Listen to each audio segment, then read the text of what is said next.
Obviously, I was looking at the scores at half time because I was at the Warrington match. Saw that Leeds were well ahead. Thought it was going to be an absolute whitewash, and then was really surprised to see the score. Did Leeds even score a point in that second half? They did, but Parcell scored his try right at the start of the second half. Right, another break from quick run from him. But after that, no. So they were 28-0 up, and they just clung on. Which I think, to me, what it talks about. And, we both saw Leeds in the first game of the season, first hand, and I think we both thought this side looks unfit. Yeah. And maybe this is a culmination of that still. This Josh talks, every fan review that Josh sends in, we were doing well for 60 minutes. And I think there's a fitness issue at the Leeds Rhinos at the moment. Is this a hangover from the 2015 pre-season or whatever?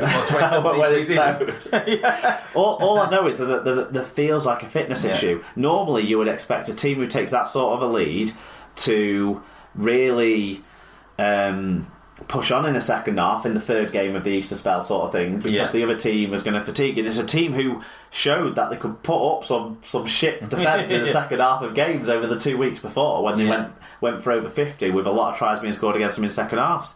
So in a way you've got to credit Hull KR a little bit for showing some toughness, some resilience, some getting back into it. But you wonder if that's because Leeds are not a fit side yet this year. When we talked about Salford before, it felt like Salford took the foot off the gas and just went within themselves and didn't make mistakes, didn't cause any errors, didn't hurt themselves, but just watched the game out. Whereas with Leeds, doesn't seem like that. It seems like they still had chances, but they didn't take them. They made some mistakes maybe, or there was a couple of good cover tackles or what have you. But basically must have ran out of steam, which is a worry. Yeah. But they've got London and Hull KR below them now, so less of a worry than it might have been 2 weeks ago. Yeah. What do you think about, obviously, 11,500 crowd? We talk about Wigan crowds quite a bit, but that's a reflection of the sort of last 2 years of poor seasons. But a little bit. I sort of worry about when the stand gets properly opened, the North stand gets properly opened in a couple of weeks' time, and then after the big release of that, how much more fans are they going to get than what they're getting at the moment? Yeah. Which is around about 12,000, but hopefully they will. Well, they need players of better quality, don't they? Shouldn't have had a fizzy drink. I'm getting really gassy. Well, they've got players of a better calibre than. Oh no, yeah. But your mile. I guess it's a risk they took, isn't it? Because they had to reduce the capacity. Yeah. They also had some spells in the qualifiers, which reduces your interest in crowds. So it is a risk they've taken. I think they'll be okay. They'll be okay. Yeah. What the other side to that coin is, I think ticket prices have gone up a bit as well at Leeds. Right. A few quid, not ridiculous, but a few quid. So again, that's something that might challenge to keep numbers up, but I'm sure they'll be okay. I'm sure, it's a big city, there's a lot of interest, and things like that. What I would talk about, though, actually in a more positive angle, is a lot of them got down early for that under-19s game that was played before that. Leeds just snuck a win against the Wigan under-19 side. Cool. The game was streamed on Facebook and YouTube by the Rhinos, and was a cracking game, actually, end to end. Either team could have won in that last 10 minutes. Quite exciting. And it was a Wigan mistake that led to a breakaway try, actually, for the Leeds Rhinos to seal it in that one, and that was quite interesting. And it looked like a lot of people had got there early for that, so there's still an interest there, I think. Yeah. And this Harry Newman, I don't know anything really about him. He played a lot of games last year at Featherstone, I think, in the Championship. I saw him make his debut for Leeds when he was very young. The season before last, when Leeds sent a scratch side to Wigan. Was that the youngest person? Not the youngest. The youngest person to ever make. He was born in this century. I think he was the first player born in this century to play the Super League. Yeah, it's got a bit of a run in the side at centre now, with the injuries that they've had and the sort of mix around in the side that they've had. I'm not sure how they exactly lined up in this one. It looks like they had the start, like the first choice halves, as it were, to start this game with Lola here and Myler. So, but Sutcliffe stayed in the pack. So, he's doing well. Yeah, it's what it's those. He's those showing up all the time. Amazing. Yeah. Obviously, Callum Watkins is just he's a husk of the player he was this season, isn't he? He needs some time off or something. I don't know. He looks to be playing busted or not quite. Yeah, right. I'm just not Something sure. Yeah, like because that. he was before he got that injury last year. Yeah, last year at Magic Weekend, wasn't it? He was on the cusp of his greatest form. Yeah. And I just think it's knocked his confidence, knocked him back. Yeah, it's a shame. You're right. Yeah. It's a shame. All right, let's move on to St Helens against Catalan, which was another game on Sunday, and this one maybe did what we were expecting to see in some games over this weekend. It was at half time. It was close. It was in the balance, 16-10 to St Helens at half time, but they pulled away in the second half, and the scoreline finished up 50 points to 14. 11,268 were there. It looked like a lot of kids were there, so I think they maybe used this as a chance to get the community clubs in. They did. They were giving free tickets away to local schools, and there was a £10 ticket offer to all the community clubs. They were. Pilks took about 700 tickets or so.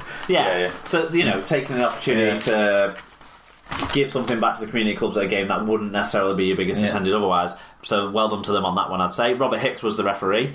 Do you have the stat? No. No, you don't. I'll read them then. Stats were unsurprisingly hugely one-sided. Over 500 more metres for Saints, 1 metre per carry, better average gain. 21 total clean breaks, 15 more than their opponents. Saints made even fewer errors and conceded fewer penalties, as well as having a 10.3% better team tackle success rate. That tells you that Catalans were shit at tackling. Catalans did hit that dreaded combo of under 1,000 metres and under 90% team tackle success rate. Individually, a few Saints players you could call out, but we're going to go with Jack Wellesby with 1 try, 12 tackle busts, 161 metres and 3 clean breaks. Zeb Taylor with 1 try, 2 try assists, 9 tackle busts, 144 metres, 3 clean breaks, 4 successful offloads. Alex Walmsley, a try assist, 13 tackle busts, 161 metres and 3 clean breaks. And Adam Swift, 1 try, 1 try assist, 125 metres. For the losing Catalan side, Tony Gigo, 5 tackle busts, 136 metres, 2 clean breaks.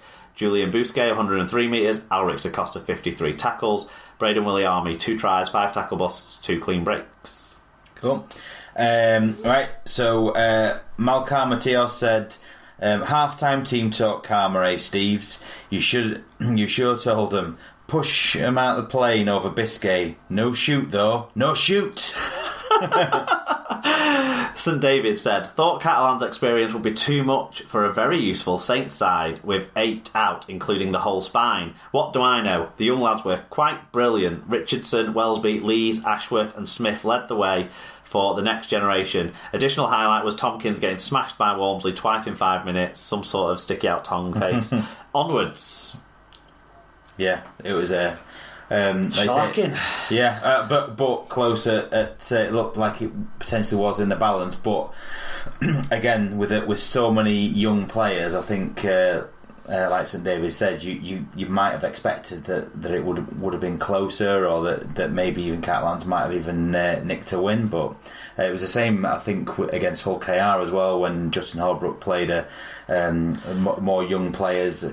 I'm scared, to be honest. Yeah, they played these young players kind of in the run-up to Easter to give like your sort of Robies and a rest, and that was kind of in the balance at half-time as well. But they just were able to put their foot on the gas in the second half, and they've done it with even more young players in this game. So I mean, using the squad, they're also using experienced Kyle Amor as one of the background players, but most of the players that came in were relatively inexperienced, like you say, and David says the whole spine now. I'm worried because Saints have learned, and we say Leeds are the least fit side in the league. Saints are probably the most fit side in the league, and on like slogging these players or opening these players up to pick up niggles and stuff like that as well. As much as they can sensibly do, and it's working. It really is work. It's a worry. It's a worry for me because they've learned from last year. Wigan were the fittest team last year. Wigan were the fittest team in 2016. The fittest team has often triumphed. It feels like so Leeds, when they were winning titles, were always felt like a chance in the last 10 minutes of games. I remember the year that they won it against, last time won it against Castle, there was a game against Hull where their fitness just about told in that game against Hull that they won in the semi-final. And Saints, that era of Never Write Off the Saints, where that came through, that was because they won games late in the whole 2000s. And Wigan used to always strike before half time. Was an old adage as well. The fittest teams that last the 40 minutes, the 80 minutes best, have been the champion side, and that's why I'm worried, because this side look the fittest side and are preserving some of their players, which they didn't do last year. Yeah. And where you've seen that, like we've commented on other teams that, like London, who've when they sort of dip into their youth to get them through difficult periods, they don't have the quality. Whereas this, the quality coming through at the Saints is a real credit to kind of Steve Leonard and the guys there that have kind of brought those guys through. And they've just got a proper production line, isn't it? They're just really identifying talent and training them and bringing them into the squad in the right time, and then they do the business when they get their opportunity. It's really good. I think what you said about injuries, it's quite interesting that Steve said that they sort of don't get them on the weights until they're quite old, whereas other teams get them on the like lifting weights, at sort of in their sort of I guess 17, 18 and stuff. Whereas they sort of teach them more skills based stuff at that age, and then they give them a taste of the first team, then pull them, and then build them up, and they do a lot of like different types of weight training where they don't more like dynamic, and that gives them a strong base and it makes them less injury prone as they come through. So I see the similar with Wigan. I see that like our kids often thinking that guy's too small, and then they'll go from being like 18 and too small to being 20 and massive. The next time you really see them in the reckoning. So Leeds, Wigan, Saints all doing very well with their academy, but that trio that came into this game, Wellesby, Costello scored a hat-trick. He was outstanding on dual reg at Sheffield last year, and has scored whenever he gets a chance this year, so you've got to credit him. He might get a bit of a run as well, because Percival's out for about a month. And Aaron Smith. Now, we talked close scoreline at half-time. Catalans will have been knocked. They took an early lead, and then David Mead had a really serious looking injury, down for a very long time. Both sets of medical staff were on. I'm not sure what the outcome of that is, to be honest. We've not seen how long he might be out for yet. But although the scoreline was close, Aaron Smith's try suggested that actually this was going to happen. What did happen? If you were watching it, because he basically broke through four guys. This is a small young kid jumping out of dummy half, breaking through the middle of the Catalans pack. He had somebody on his back at one point as well. Just like and of course, it led to one of the big moments, the flare up. Bring back the biff, because as he was going into ground the ball, Sam Tompkins went in slightly late. Not quite line and late. It wasn't quite line and late or over the top, but it was late and maybe unnecessary. We would say, if not quite dirty, but definitely unnecessary. But that led to a big flare up because the young kid threw the ball at his head. Good on him, I suppose. Because look, if you're going to wear a cheapish shot, make a cheapish shot back. I was surprised that it was Joseph Powell who got the sin bin, though. I thought Ashworth came in and kicked Sam Tompkins on the floor, it looked like to me. So I think Jack Ashworth was lucky enough to get some repercussions out of that one. If any of the Saints players, but obviously a bit of a set to there. Without the TV screens, it's hard when you see it. Because did Farge end up over the barriers as well? Like he. I'm not sure. There was some Catalans. I'm guessing Tony Gigo was unnecessary at some point in there. He often is. But I'm not sure about who else was involved, to be honest. If Kenny Edwards was on, I'm sure he did something nasty as well. The only one I picked out specifically was Ashworth, because it looked like he kicked Tompkins on the floor. But anyway, set 2 dealt with, and Saints moved on and smashed them in the second half. In terms of highlight moments, Adam Swift. When he leaped up off the floor in fine fell. Yeah, when after he'd done the great offload for Peyru's try as well, he'd done a nice run down the sideline. I think Danny Richardson set him for